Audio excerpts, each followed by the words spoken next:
Creating an income property can be a very daunting task, and today I'm going to be showing you what is required in a legal rental apartment.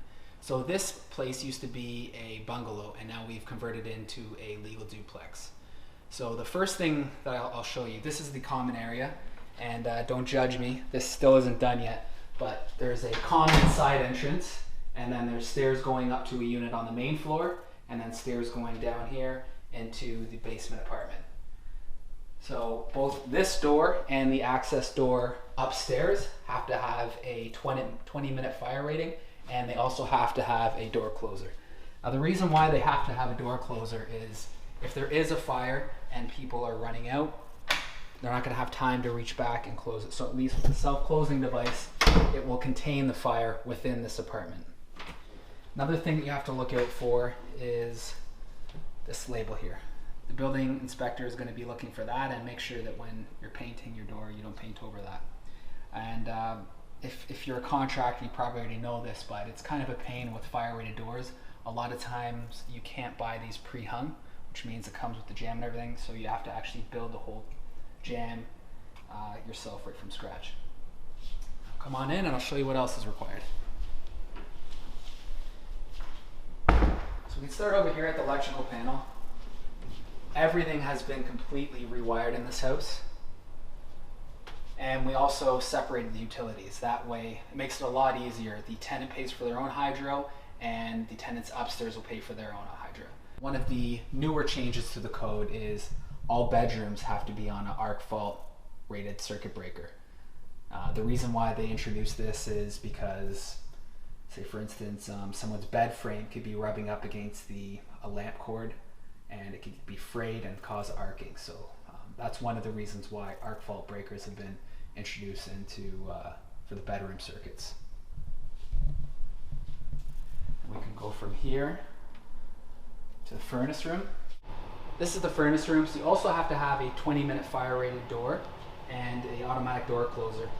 And you also have to have everything in this room, including the ceiling, drywalled, which is a huge pain in the ass to do, but it has to be done. And another requirement is you have to have a duct smoke detector. So this has a tube going through into the ductwork, and it is constantly sampling the air. And by me pushing this reset button, this will simulate a fire line. Now when that happens, it shuts down the furnace and the power to the furnace and the fuel supply. So you can hear it's shutting down. That's just the motor spinning.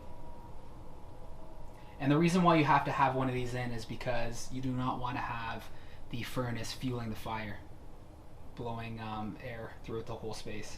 And then I can reset this. There we go. And the furnace will kick back on.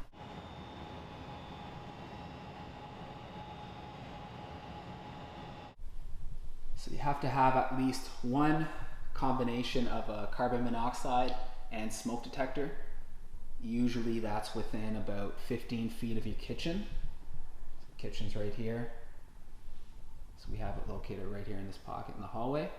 And the bedrooms also have to have smoke detectors. So every bedroom has a smoke detector here. Here. And right here.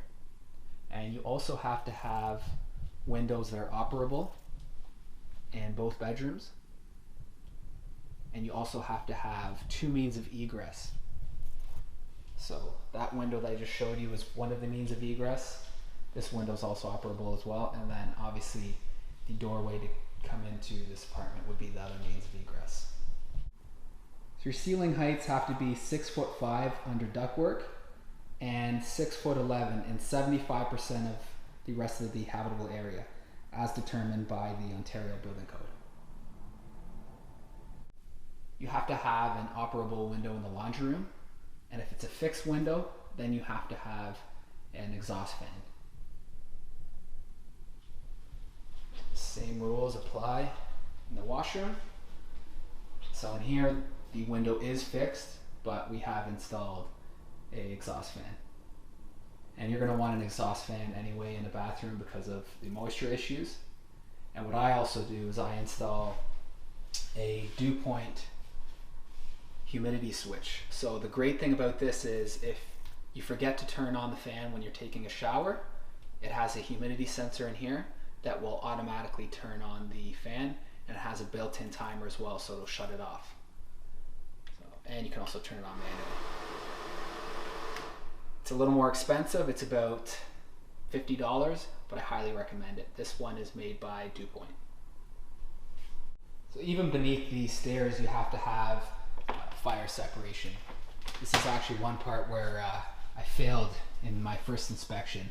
So I had drywall in the ceiling here, but not along here beneath the stairs. So just make sure you have drywall beneath your stairs as well before booking your final inspection.